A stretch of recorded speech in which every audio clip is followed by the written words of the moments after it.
Talk to Oh, us yeah. a little bit about when you were streaming in and out of consciousness and how your mom and dad were handling that and what they were telling you. So right away, my mom and dad were both there with me when I got to the ER, and at this point now I'm starting to go in and out of consciousness. She said when I first woke up, the first words out of my mouth were, "Am I going to be able to play soccer again?" And it wasn't a matter of, am I going to be able to walk or dance or, anything like that. Like soccer was, again, it was my obsession. Like that was the first thing in my brain. And every time I would go unconscious and come back, again, same question, first thing out of my lips. And my mom's response to that was, well, it doesn't look like it, but you're going to be able to do so many other things, and everything's going to be fine. Did they tell you that you may be paralyzed? Did they tell you that you were paralyzed? Do you remember how that went? So in the accident, one of the guys that came up onto my car, he said something, and I made a comment about not being able to feel my legs.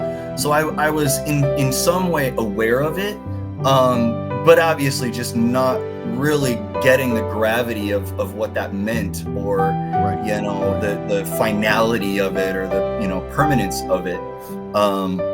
So at that point, really didn't know. Didn't really. But mom and dad did. But did mom and dad say anything to you bedside? Do you remember the moment you found out? I don't actually. It was just sort of an understood after the accident. It was just like, this is the new. That's my folks, and that's one of the greatest things that I've been taught by them was not sticking on the past or things that you can't control. It was always looking forward. My father, he was another one. He's given me so many pearls of wisdom, I would say, over the years. And when I was in the rehab hospital and just still trying to wrap my head around what was going on, and here I am, a soccer goalie that just lost the use of his legs, and I was trying to understand why.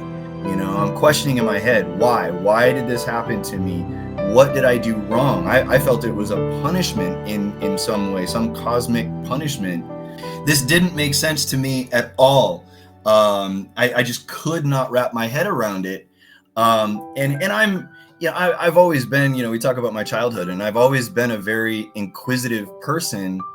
My parents got me a book. It's the big book of Tell Me Why, because I was always asking why. Why do the birds sing? Why do the plants grow? Right.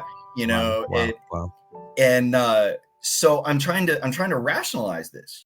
And my dad, he was sitting on my bed in the hospital, and he says, "Dom," he says, "you're dealt the cards you're dealt." He says, "You just have to play them the best you can." Wow. And this was that moment okay, like, my dad is somebody that I admire so very, very much, and I took what he said, and I was like, okay, well, why is not fixing my back? Why is not, turning back the clock for me to not crash my car?